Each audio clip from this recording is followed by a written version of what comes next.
The question of how and why the United Nations is the crux of the great conspiracy to destroy the sovereignty of the United States and the enslavement of the American people within a UN one-world dictatorship is a complete and unknown mystery to the vast majority of the American people.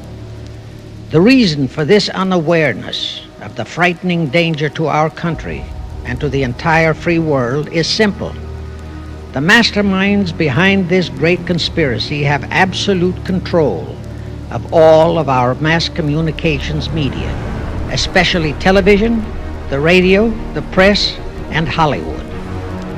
We all know that our State Department, the Pentagon, and the White House have brazenly proclaimed that they have the right and the power to manage the news, to tell us not the truth, but what they want us to believe. They have seized that power on orders from their masters of the great conspiracy. And the objective is to brainwash the people into accepting the phony peace bait to transform the United States into an enslaved unit of the United Nations one world government.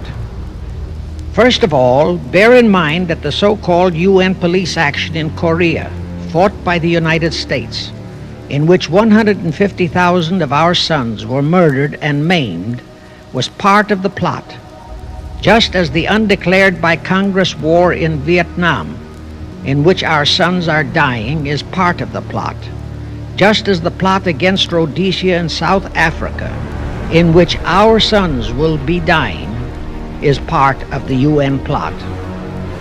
However, the vitally important thing for all Americans, all you mothers of the boys who died in Korea and are now dying in Vietnam, to know is that our so-called leaders in Washington, whom we elected to safeguard our nation and our Constitution, are the betrayers, and that behind them are a comparatively small group of men whose sole objective is to enslave the whole world of humanity in their satanic plot of one world government.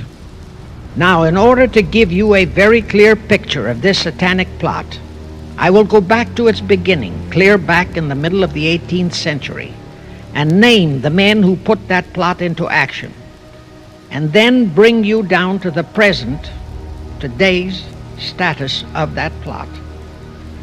Now, as a matter of further intelligence, a term used by the FBI, let me clarify the meaning of the expression, "He is a liberal."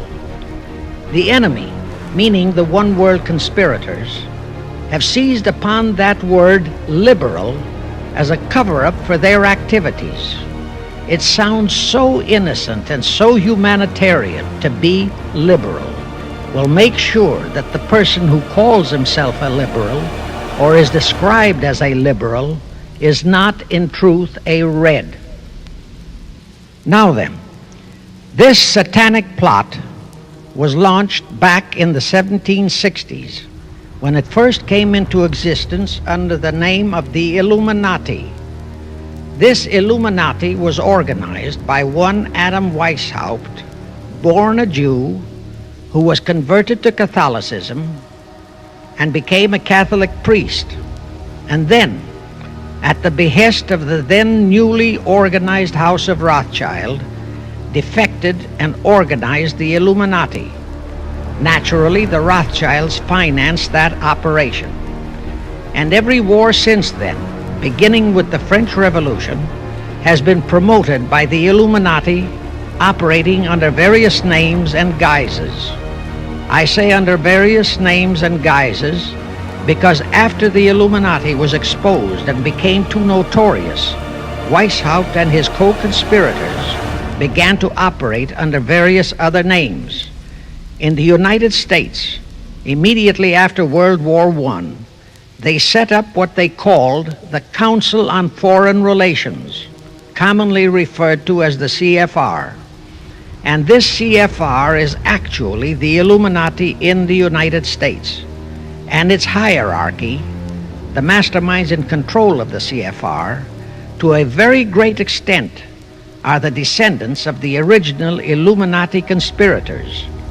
But to conceal that fact, Most of them changed their original family names to American-sounding names.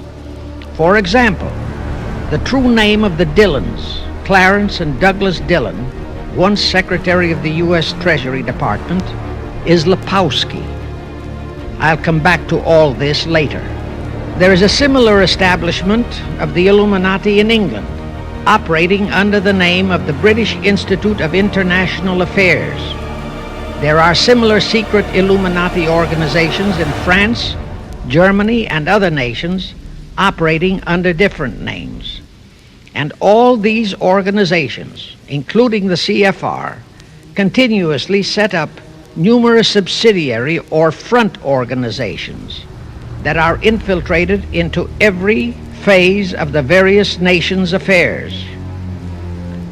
But at all times, the operations of these organizations were and are masterminded and controlled by the internationalist bankers, who in turn were and are controlled by the Rothschilds. The details of how they accomplished the setting up of the C.F.R. in the United States, as also in the other nations, are far too voluminous to be described in this dissertation. But you can find it complete in News Bulletin number 122, entitled UN is Spawn of the Illuminati, and News Bulletin number 123, entitled C.F.R. Completely Unmasked as Illuminati. Both are published by the Cinema Educational Guild, Post Office Box 46205, Hollywood, California.